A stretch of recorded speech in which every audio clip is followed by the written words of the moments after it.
Hello, friends, and welcome back. So, today is a special video recording for me.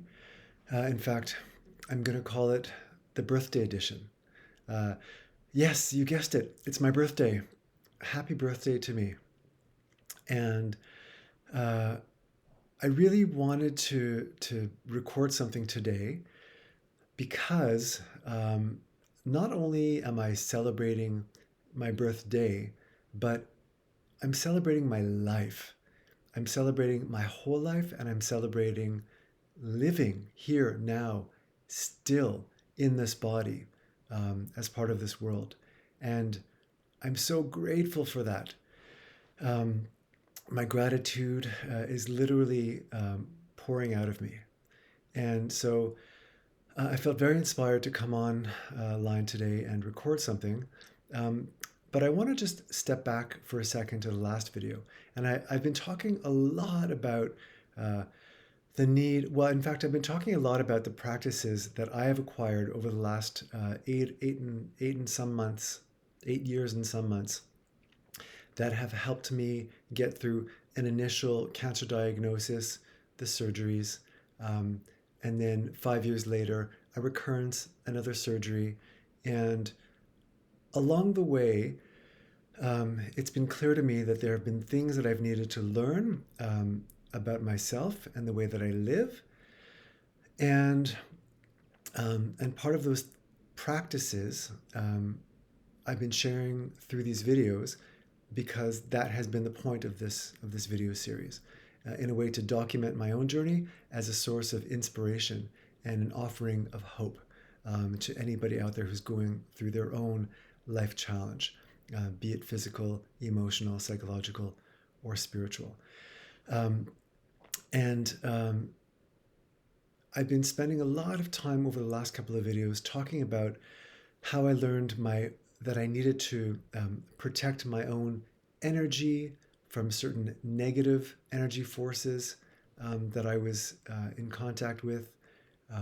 I needed to develop my own tools in order to do that, to protect the integrity of my energy. And um, amazingly, that video has resonated with so many people, and I'm so glad that it has. And I'm glad that that has served. Um, in the last video, I talked about how, alongside that practice of protecting my energy, I also needed to do the work of going back to points in my life that needed healing. In other words, I needed to revisit times in my life where um, where the true me, the core of myself, um, had been um, taken over by a part of myself that felt shame or fear or anger.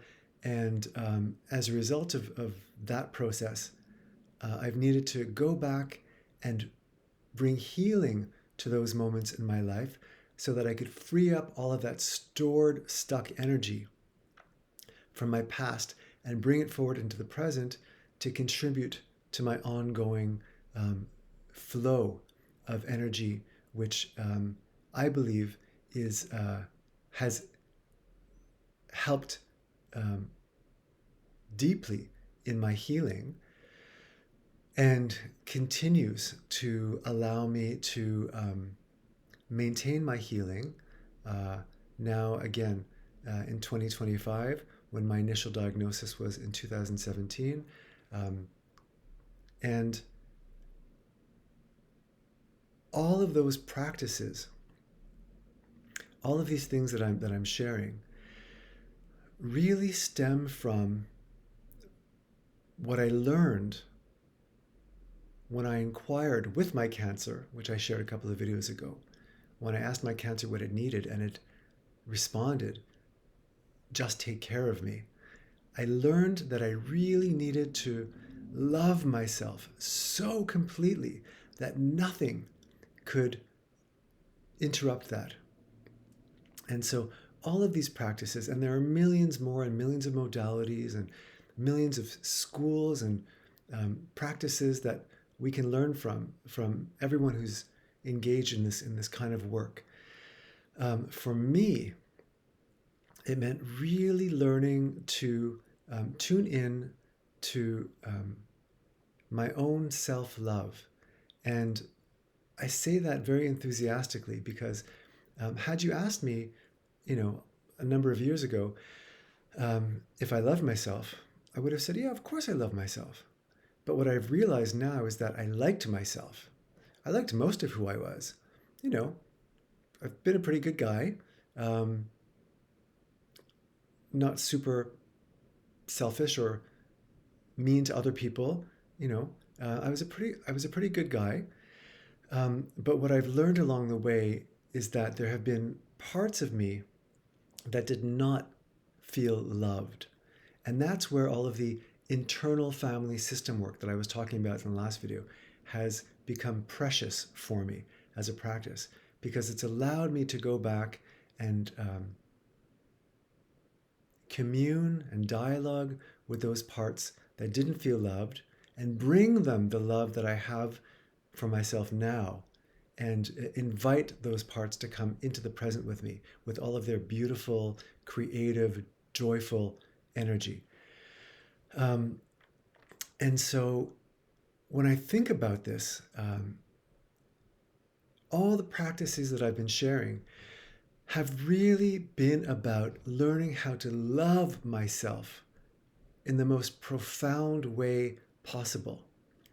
And I'm saying that here now because I think that in the last video, the way I was expressing it may have sounded a little bit too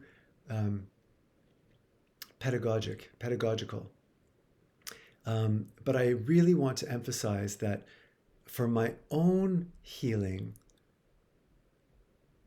it's so foundational for me to continue reinforcing in myself my own deep, deep, deep love for who I am in this world, who I am as a unique expression of the divine, a unique expression of God expressing him, her, itself through my own being, a unique expression of the universe, consciousness, whatever word you want to use that's comfortable for you. I don't think the word matters. What does matter is that each of us recognizes that regardless of our personalities that have been conditioned and formed over time based on our life circumstances, before that is a fundamental aliveness, which is the truth of who we are. And when we can touch into that part of who we are, that part that comes before the mask of our gender and our job and of our relationships and the roles we put on ourselves, when we can tune into the fact that each of us is a living, breathing incarnation of life living through us, then we can begin to cherish the full existence that we embody. And at least for me, touching into that is touching into the source of my being. And being able to do that fills me with so much gratitude for being alive. And I know that when I make my daily practice a conscious tuning into my own gratitude for being here, for having my health, for being able to sit here in front of you at 55 years old on my birthday, when I was diagnosed with a not so great prognosis for brain cancer in my 46th year, 8.5 years later. Every day I begin my day before even getting out of bed with offering gratitude for opening my eyes, for being here, for having my health, and for having another day to be of service in the world, and for asking God how best I might serve, and for opening myself up to receiving that guidance. And so I hope that this serves. And my intention to share this part with you is um, an invitation to you to remember how valuable it is to truly, truly love ourselves, regardless of what the external world is telling us we should be or should become. One of my favorite teachers who I spoke about last time, Anita Moorjani, who wrote the book Dying to Be Me, and who talks at length about her near-death experience and what she learned on the other side. One of her main messages is that she had to learn that she needed to live fearlessly when she came back. And by the way, as far as I know, she's doing great today, many, many years after almost dying from cancer. And she speaks all around the world. I find her super inspiring. I will say this, I think this is relevant. When I first was diagnosed with that brain cancer in 2017, I came across her book as I was looking for inspirational things to read, the book Dying to Be Me. And something about it spoke to me. I knew I should read it. I put it on my book list, but I wasn't yet ready to buy it or engage with it because it had the word dying in the title, and I was too scared to go down that path. But I kept it on my list. And then 5 years later, when I had my recurrence, I knew immediately that it was the book to read. And sure enough, the message in the book that spoke to me the most loudly was, live life fearlessly. And disclaimer, as she says, that doesn't mean jump off a building and think you're going to be okay. No, it means live your life being completely dedicated to the truth of who you are without fear. And I know that that for me has been a source of liberation. As I continue to talk about the freeing up of energy and the circulation of energy, being attuned to that part of my process alerts me to when something happens in my life where I think, oh, there's a risk here that might not be true to who I am. Let's look at that and see what needs healing there. So for example, today, on my birthday, as I was walking downtown with my husband, arm in arm on our way to see a beautiful African fashion exhibit at the museum, there was a part of me that was conscious that as people that were walking toward us, what might they be thinking about two men walking up the street arm in arm? Now, of course, I've done the work to know that that thought was most likely not true. But I'm trying to be attuned enough to at least acknowledge the presence of that part of me that at one time would have felt shame for having walked arm in arm with my husband up the street.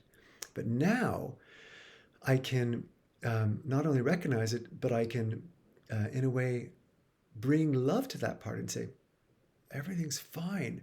I am perfect the way I am. I love who I am. I love us. We are exactly as God made us. And you can relax. And sure enough, that voice dissipates very quickly and I feel whole again. And that can happen in any context in so many different ways. Not feeling good enough, I don't have to do a sort of an itemized list of how our parts come up. I think I talked a little bit about that last time. But the point that I want to make here, and again, and emphasize, is that for me, my healing really is informed by staying true to who I am. And I hope that that message can serve you in some way. And so I think what I'll do is leave this message at that for today. And I want to thank you for joining me. I hope this speaks to anyone that it is meant to speak to.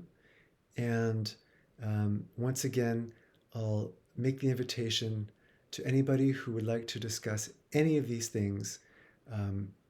Please feel free to reach out to me. You can find me for now at